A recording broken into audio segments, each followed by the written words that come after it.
네, 안녕하십니까. 저는 수정성결교 이성준 목사입니다. 오늘 7월 공과 해설하는 시간 함께 갖도록 하겠습니다. 7월의 주제는 강건함, 하나님의 신유 안에 사는 삶입니다.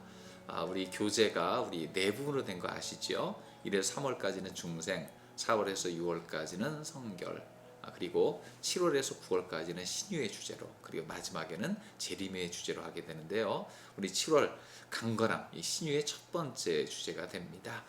하나님의 신유 안에 사는 삶, 하나님 말씀과 성령의 도움으로 몸과 마음이 강건해짐을 나누는 달이기도 합니다. 7월 한 달을 생각할 때 한 해 절반이 지났어요. 이제 맥주 감사절부터 시작해서 새로운 후반을 시작하는 주일입니다. 또 여름 사역도 본격적으로 진행됩니다. 이럴 때에 우리 영육간의 강건함을 다루는 것은 굉장히 적절하다는 생각이 들어요. 네 과로 구성이 되어 있습니다. 27과에는 하나님이 사람을 강건케 하시는 분이다. 또 28과는 병든 자를 치유하시는 예수님. 또 29과는 사명을 감당하며 강건하게 살아가는 그 성도의 모습. 그리고 마지막 30과는 지혜의 내용, 주기도문의 내용들을 함께 다루게 됩니다. 자, 그러면서 우리 치유의 사역을 확신하고 담대하게 실천하는 그리스도인이 되도록 우리 7월 한 달 동안 함께 나눴으면 좋겠습니다. 먼저 27과 하나님은 성도를 강건케 하신다라는 제목으로 27과를 나누게 되는데요. 다니엘서의 말씀을 나누게 됩니다. 다니엘서 10장 19절을 제가 읽어드리면, 이르되 큰 은총을 받은 사람이여 두려워하지 말라, 평안하라, 강건하라. 그가 이같이 내게 말하며 내가 곧 힘이 나서 이르되 내 주께서 나를 강건케 하셨사오니 말씀하옵소서. 다니엘서 10장 19절의 말씀입니다. 우리 다니엘의 경험이 여기에 담겨 있습니다. 우리 모임의 방향을 보면 그렇게 생각하면 될 것 같아요. 주를 의지하면서라도 우리는 육체의 한계 안에 살 수밖에 없다는 겁니다. 병들 수 있고 연약함이 있을 수밖에 없다는 겁니다. 그럴수록 우리는 하나님을 의지해서 강건이 된다는 확신을 가져야 됨을 우리는 갖고 있어야 됩니다. 이 이야기를 나눌 때 항상 보면은요, 이 주제로 가기 전에 먼저 삶의 이야기가 나오죠. 27과에서는 만델라의 이야기를 거기 써놨습니다. 그래서 넬슨 만델라의 삶은 현대에 있었던, 참 보면 과거의 이야기 같은 일이 최근에도 있었구나 하는 걸 느끼게 되죠. 정치인으로서 흑백 차별을 타파하기 위해서 운동하다가 감옥에 갇혀서 참 오랫동안 고생을 했습니다. 근데 그 기간 동안에 그는 무엇을 했습니까? 항상 자기 몸과 영혼을 단련하기 힘썼고, 그를 통해서 나이 들어서 그 감옥을 나왔음에도 불구하고 강건하게 그 일을 감당할 수 있었습니다. 사명 때문에 그의 몸 관리, 영혼 관리를 게을리하지 않은 거죠. 자, 오늘 말씀을 보면은요, 다니엘서 10장 1에서 21절을 나누게 되는데, 다니엘은 나이가 꽤 들었습니다. 아마 그 인생을 정리할 시점이었을 겁니다. 근데 그는 신비한 영적 체험을 합니다. 근데 그 환상 속에서 그의 몸이 약해지는 느낌을 받습니다. 감당할 수가 없었던 거예요. 그런데 그 연약한 가운데서 하나님 앞에 기도하고 주님을 의지했더니 하나님이 그를 다시 강건케 하여 사용하시려고 하더라 하는 이야기가 나와 있습니다. 자, 이 말씀 속에서 우리가 볼 수 있는 하나님 모습, 연약해도 우리가 기도하면 하나님을 만나게 된다는 겁니다. 그때는 이미 포로 귀환이 이루어지고 있었을 때였어요. 다니엘은 나이가 들어서 그런지 포로로 귀환해서 할 일보다 여기서 남아서 해야 될 일이 있다, 아마 하나님의 음성과 뜻을 깨달은 것 같습니다. 남아있는 이스라엘 백성을 위해서 나는 일해야 되겠다, 그렇게 생각한 것 같아요. 근데 그곳에서 어떻게 도울 수 있느냐, 그렇게 열심히 기도함으로 도왔습니다. 3주 동안, 세일의 동안 열심히 기도했습니다. 환상을 보고 나서 감당이 안 되니까 기도하는 대로 나갔습니다. 여기서 보면 그의 나이가 많고 힘은 약해졌다고 할지라도 기도하는 데는 최선을 다한 걸 볼 수가 있어요. 우리도 그렇죠. 아무리 연약해도 기도할 수는 있습니다. 하나님 앞에 마음으로 영으로 기도할 수 있는 겁니다. 기도할 때 하나님과의 만남, 또 아무리 나이가 들고 비록 은퇴 연령이 있다 할지라도 하나님께서 다시 쓰시는 축복을 경험할 수 있다는 겁니다. 그런 주님을 만났을 때에 강건함의 복이 임합니다. 환상 중에 만나주시죠. 기력이 쇠하여 깊이 잠들었습니다. 왜냐하면 먹을 것을 절제하면서 기도했거든요. 그런데 그러다가 소모가 커서 쓰러지다시피 했는데 하나님이 만져주니까 다시 일어났습니다. 그래서 기도할 때 힘들지요. 나의 많은 시간과 에너지를 쏟아야 됩니다. 하지만 기도 후에는 하나님 주시는 힘으로 다시 한번 회복하는 은혜가 주어진다는 것을 볼 수 있습니다. 또 그렇게 강건해졌을 때 그는 마지막 사명을 감당하는 모습을 보여주고 있습니다. 하나님과의 만남과 만져주신 가운데 그런 회복을 경험합니다. 기력이 돌아왔습니다. 그래서 회복하였으니 더 사명을 감당합니다 하고 나섰던 모습을 우리는 볼 수가 있어요. 우리도 그렇습니다. 우리의 삶의 현장에서 어려운 일이 있을 때 기도해야 됩니다. 기도할 때 하나님 힘을 주십니다. 그랬을 때 이전에는 발휘하지 못했던 능력도 발휘하는 역사가 일어날 줄로 믿습니다. 이 말씀을 나눈 이후에는요, 이 말씀은 간단히 요약해서 나눠주시면 되는데, 은혜 나누기 세 가지가 있는데 아마 목장에 나누면서 가장 하이라이트는 이 세 가지가 될 거예요. 자, 세 가지 첫 번째 뭡니까? 내가 생각하는 나의 연약함은 무엇이며 어떤 제한을 받고 있나요? 자, 오늘 다니엘의 연약함, 나이가 들었고 힘이 들고 그걸 나눴습니다. 우리도 그런 종류의 연약함이 있죠. 육신의 연약함이나 아니면 내 상황 속에 있는 문제들, 다양한 약점들이 존재합니다. 든든한 영적 공동체라면 이 약점들을 함께 나누는 시간을 갖는 게 참 중요합니다. 서로 간에 약점을 이야기하면 좋겠어요. 예전에 어떤 모임에서 함께 이야기를 나누는데 어떻게 하다가 내가 이런 고생을 했어 라는 이야기를 누가 하기 시작했는데 그때부터 서로 간에 고생 배틀이 시작됐어요. 나는 이런 고생을 했고 나는 이런 어려움이 있었고 서로 고생을 나누다 보니까 한숨 쉬어지는 것이 아니라 우리가 그런 역경 고생을 다 이기고 나온 동지구나 하는 동지의식이 생기는 걸 보았어요. 마찬가지입니다. 함께 모인 우리 구역 식구들, 목장원들끼리 이 고난을 함께 나누는 시간을 갖는 게 좋겠습니다. 그리고 두 번째는요, 그러면 그 가운데 나는 하나님 만나기 위해 어떤 결단을 합니까? 자, 이 나눔 속에서 서로 기도로 나가라, 하나님 말씀을 더 읽어야지, 기도 제목 나누고 동지를 모아라, 여러 조언들이 오가는 시간이 되었으면 좋겠어요. 마지막 나는 무엇입니까? 하나님이 나를 강건케 하시면 나를 어떤 영역에 사용하고자 할까요? 나의 사명을 생각해 보는 겁니다.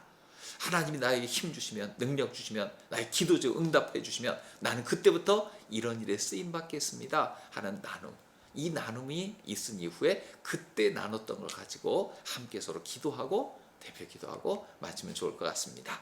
자, 28관 어떻습니까? 예수님은 병든 자를 치유하신다. 신유의 예수님에 대한 나눔이 나와 있습니다. 세길 말씀으로 마가복음 2장 12절 말씀이죠. 그가 일어나 곧 상을 가지고 모든 사람들 앞에서 나가거늘 그들이 다 놀라 하나님께 영광을 돌리며 이르되 우리가 이런 일을 도무지 보지 못하였다 하더라. 자, 오늘 말씀의 배경이 무엇입니까? 바로 예수님의 치유의 기적의 현장이죠. 즉 오랫동안 중풍으로 누워있던 그 병자가 나아서 일어난 이야기입니다. 삶의 이야기도 한 말기암 환자 이야기를 나눴는데요. 한번 읽어보시고 그거 한번 깊이 묵상하고 나눔이 있었으면 좋겠고요. 오늘 말씀의 내용에서 이 치유하시는 예수님을 우리는 만나게 되는데 오늘 본문에서는요, 먼저 우리를 고치는 예수님 앞에 나아가야 될 것을 이야기하고 있습니다. 자, 오늘 본문은 가버나움에서 일어난 일이에요. 예수님께서 주로 활동하시던 근거지였죠. 거기에 중풍병자가 있었어요. 오랫동안 그 병으로 앓고 있었던 사람입니다. 가능성이 없어 보여요. 오랜 동안 중풍병으로 그는 움직이지 못합니다. 친구들이 옮겨주지 않으면 그는 움직일 수 없어요. 그런데 예수님의 소문이 들렸을 때 아마 그가 친구들에게 데려달라고 했는지 친구들이 그를 가히 여겼는지 그곳으로 갔습니다. 침상지로 갔습니다. 그런데 수많은 사람들이 모여 있어서 장애물들이 있었다는 거예요. 그런데 그 장애물을 뚫어냅니다. 옥상에서 구멍을 뚫어 달아내림으로 그 장애를 이겨냅니다. 예수님 그들의 믿음만을 보시고 내 죄의 사함을 받았느니라 선포하고 계시죠. 자, 예수님 앞에 나갈 때 영혼의 질병이 치유받는 겁니다. 내 죄의 사함을 받았느니라. 영적 질병의 치유를 받았어요. 그 선포가 있을 때 영혼의 질병뿐만 아니라 육신의 질병도 치유받았습니다. 강건해졌습니다. 그의 몸이 그의 몸에 마비를 일으키던 병의 근원이 씻은 듯이 사라졌습니다. 중요한 것, 예수님 앞에 나가야 된다. 그리고 예수 앞에 나가서 내 영혼의 치유, 나의 죄사함을 받아야 된다. 그리고 죄사함 가운데 어떤 역사가 일어납니까? 내 육신의 질병도, 내 삶의 문제도 해결될 수 있다는 것이죠. 예수님은 영육을 다 치료하시는 분임을 믿어야 됩니다. 오늘 은혜 나누기 세 가지입니다. 내가 예수님 앞에 내 영육의 문제를 갖고 나가는데 방해하는 것은 무엇입니까? 이거를 체크할 수 있어야 됩니다.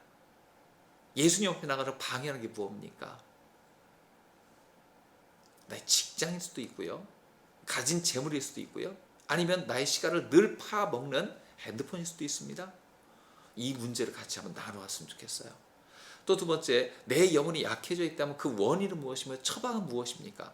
1번에서 원인을 찾았다면 그 처방에 대해서는요, 옆에 사람들이 같이 이야기해 주는 게 좋습니다. 왜냐하면 원인은 찾을 수 있지만 해결 못한 채 매여 있는 경우가 있거든요. 제3자가 처방을 해줄 때, 이러면 어때? 강조해 줄 때에 그 일에서 나도 모르는 해결책을 얻을 수 있습니다. 그리고 마지막으로 나의 영역의 전인 건강을 위해서 예수님 지금 어떻게 일하고 계십니까? 이미 예수님께서 일하신 예수님 십자가와 보혈의 의지에서 우리는 치료받고 회복될 수 있습니다. 예수님을 강하게 의지하여 영육의 치료가 임할 수 있도록 서로 간에 격려하는 것이 바로 28과의 내용이 됩니다. 29과는 강건한 성도의 삶입니다. 사명을 다할 때 강건한 삶이 된다라는 주제로 말씀을 나누게 됩니다. 디모데후서 4장 17절 말씀이 새길 말씀으로 되어 있네요. 주께서 내 곁에 서서 나에게 힘을 주심은 나로 말미암아 선포된 말씀이 온전히 전파되어 모든 이방인이 듣게 하려 하심이니 내가 사자의 입에서 건짐을 받았느니라. 주님 맡기신 일을 감당하다가 환난 당할 때가 있죠. 어려운 시험 당할 때가 있습니다. 바울은 지금 감옥에 수감되어 있었어요. 그것도 첫 번째가 아니라 두 번째 수감된 것 같습니다. 이 어려운 환경을 어떻게 이겨낼까요? 자, 삶의 이야기 보면 리차드 범브란트 목사님의 얘기가 나옵니다. 유명한 루마니아의 목사님으로서 공산치하에서 말씀을 전하다가 몇 번이고 툭 됐던 경험이 있는 분입니다. 그러면서 그는 지하 감방에서 내 설교를 들어줄 사람 없으니까 하나님 내 설교를 들어주세요. 그때 설교했던 내용들을 나중에 책으로 냈던 유명한 분이죠. 그의 이야기 속에서 고난의 재정의에 관한 이야기가 나옵니다. 고난의 의미를 부여할 때에 그 고난은 살아있는 역사가 된다는 그런 이야기예요. 한번 삶의 얘기를 나눠주시고요. 말씀 나누기에 이 아들과 같은 제자 디모데에게 이야기한 몇 가지 중요한 메시지가 있습니다. 첫 번째는 사명자는 환경에 좌절하지 않는다는 것을 보여줍니다. 그는 감옥에 수감 중입니다. 그를 감옥에 쳐넣은 자는 로마 제국이었어요. 홀로 서서 로마와 싸우는 것 같습니다. 사람들이 다 나를 버린 것 같습니다. 하지만 좌절하지 않습니다. 주님이 살아계신 걸 알았기 때문이에요.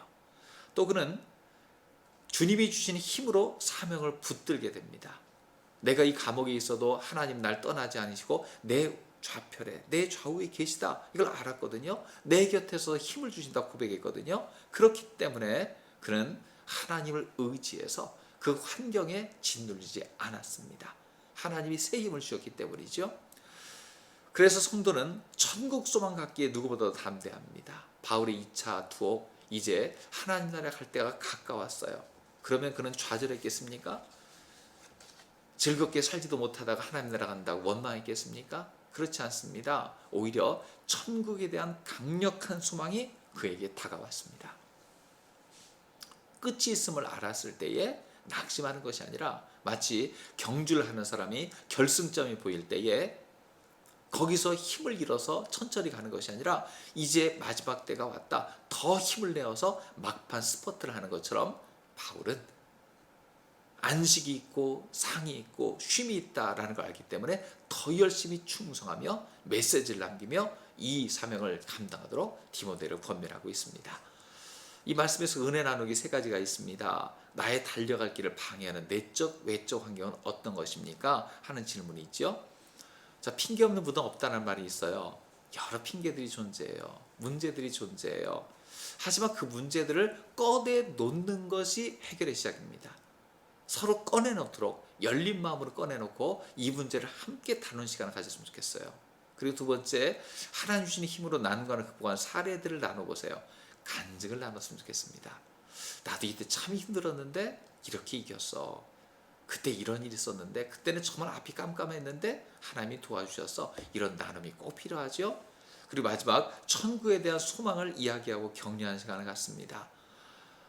천국은 우리가 상상하는 가장 좋은 것, 그것 이상 수십 배, 수백 배, 수천 배라고 생각하면 돼요.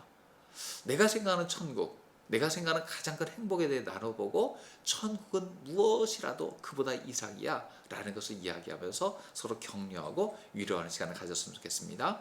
마지막 30과는 지혜자의 기도, 주기도문에 대해서 나누게 됩니다. 말씀은 마가복음 9장 19절, 이르시되 기도 외에 다른 것은 이런 종류가 나갈 수 없느니라. 자, 이 주기도문입니다. 예수님께서 큰 표적과 기적을 행하실 때에 제자들이 물어보죠. 능력이 그는 어디 있습니까? 예수님 분명히 말씀하셨습니다. 기도에 있다고 말씀하십니다. 우리는 기도로 하나님께서 우리 앞에 펼쳐놓은 모든 문제를 해결할 수 있는 해결책을 얻을 수 있습니다. 오늘 삶의 이야기는 스포트토님이 오마시안의 책에서 나오는 어떤 그 이야기가 나와 있는데요. 우리 삶의 쓴 뿌리들을 주님께서 하나씩 해결해 줄 수 있으시다라는 내용이에요. 한번 읽어보고 나눴으면 좋겠고요. 자, 오늘 말씀 보면은요, 마태복음 6장 5에서 18절 말씀이잖아요. 제자는 스승에게 수많은 것을 배우는데, 예수님의 제자들이 예수님께 배운 참 중요한 것들이 많은데 그 중에 하나가 기도의 삶이었어요. 그리고 기도를 가르쳐 주세요 했을 때에 바로 가르친 기도가 주님의 기도지요. 자, 이 주님의 기도 속에 나와 있는 중요한 핵심이 무엇입니까? 먼저 하나님의 뜻이 최우선이라는 거예요. 기도에 대한 가장 큰 오해이자 오류는 무엇입니까? 내 뜻을 하나님 앞에 내어놓고 관철시키려는 거예요. 소원 성취의 기도지요. 그것이 뭐 잘못됐다고 말하기는 어렵지만 기도의 정말로 작은 부분이거든요. 주님이 가르친 기도는요, 무엇을 얘기해 줍니까? 가장 중요한 것은 뭐냐면 하나님의 이름, 하나님의 통치, 그의 뜻이 이루어지는 것이다. 이게 기도의 최우선순위다. 하나님을 바라보고 주님의 하실 일을 보면서 그를 위해 기도하는 자가 되어라 라는 겁니다. 이 진리를 깨달을 때 우린 전 세계 온 열방을 놓고도 기도하는 놀라운 기도의 범위 확대가 이루어지게 됩니다.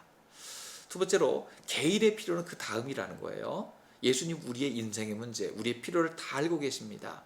육체의 필요 알고 계세요. 영적 양식을 공급할 뿐만 아니라 육신의 양식, 일용할 양식도 기도하게 하십니다. 또 영적인 필요를 아십니다. 구원의 확신, 다른 사람의 되에 적용해서 구원의, 또 내가 받은 용서를 다른 사람 베푸는 것, 은혜가 흘러가야 되는 것 얘기해 주십니다. 또 시험과 싸워야 되는 것도 말씀해 주고 계세요. 세상에 악이 존재하거든요. 그들과 싸워 이기고 승리해야 된다는 것입니다. 그리고 마지막으로 용서의 기적을 체험하라는 겁니다. 이 주기도문이 있은 이후에 부록처럼 용서에 대해서 말씀하고 계셔요. 누군가의 짓는 죄로 인해 상처받고 서로 간에 큰 피해가 오게 됩니다. 먼저 피해자가 받는 고통이 심히 커요. 그러면 가해자는 고통이 없을까요? 요셉에 의해서 보듯이 피해자가 받은 고통도 심각하지만 가해자도 늘 그것을 마음에 안고 살아요. 그래서 주기도문의 이후에 나오는 이야기를 보면 잘못을 가리지 않고 너희가 잘못을 용서하는 삶을 살 때 먼저 해결은 너로부터 시작해서 흘러가게 된다라는 걸 이야기하고 있어요. 그래서 기도하는 자는, 주님 앞에 기도하는 자는 모든 용서의 주도적 실천자가 되어야 된다는 것입니다. 그럴 때 진짜 기도의 승리를 경험할 수가 있겠죠. 하나님의 뜻이 이루어지고 나의 소원이 이루어진 뿐만 아니라 사람과의 관계 문제가 해결되는 기도의 큰 열매를 얻으시기 바랍니다. 은혜 나누기 세 가지가 있어요. 내가 언제나 구해야 할 하나님의 뜻은 무엇입니까? 자, 하나님의 영광을 가리는 것, 이것이 사라지도록 기도의 제목을 삼을 수가 있죠. 제일 먼저 하나님의 뜻이 이루어지기 원합니다. 이 기도를 하다 보면 교회를 위한 기도를 안 할 수가 없어요. 우리 교회가 하나님의 뜻, 하나님 영광만 나타나는 교회가 되게 해주세요. 기도해야 되겠죠. 또 두 번째, 지금 나에게 꼭 필요한 기도 제목을 나누고 함께 기도합시다. 일용할 양식이라고 할 때 이건 먹을 것만 아니라 매일매일 필요한 것들이 있어요. 나의 생존에 필요한 모든 것, 격려, 사랑, 돈, 지혜, 혹은 내가 뭔가 답답해하고 있을 때 누군가 해주는 조언, 나의 마음이 암울할 때 누군가가 지어주는 미소, 이 모든 것들이 나의 일용할 양식입니다. 주님, 나에게 필요한 사람 보내주시고 나에게 꼭 필요한 것을 채워주세요. 이런 기도가 있어야 될 줄로 믿습니다. 마지막으로 내가 용서할 혹은 용서받아야 할 사람과 내역을 이야기해 봅시다. 참 중요한 거예요. 인생의 쓴뿌리를 캐어내는 겁니다. 한 번 캐냈다고 다 끝난 것이 아닙니다. 과거 내가 다 부흥회 때 해결받았는데 아닙니다. 또 생길 수가 있어요. 신뢰할 만한 우리 목장 식구들, 구역 식구들과 함께 이걸 나누고 캐어내고 묻어놓고 용서를 선포하고 축복을 선언하는 그런 모임이 되었으면 좋겠습니다. 7월 한 달 동안 우리 신유에 대해서 나누게 되는데요. 우리 신유 중에서도 특별히 하나님의 신유 안에 사는 삶. 신유는요, 그렇게 되어 있습니다. 우리가 육신의 질병을 치유받는 것만 아니라 우리가 주님의 은혜 안에서 건강하게 사는 것도 신유입니다. 이 7월 한 달 동안 나를 고치시는 하나님을, 나의 모든 연약함을 위해서 피 흘리신 예수님의 피를, 그리고 나에게 지혜 주셔서 나에게 필요한 것을 알게 하시고 해주시는 성령님을 의지하면서 7월 한 달 동안 이 강건함을 체험하는 우리 모든 성결 가족 되시기를 주의 이름으로 축원합니다.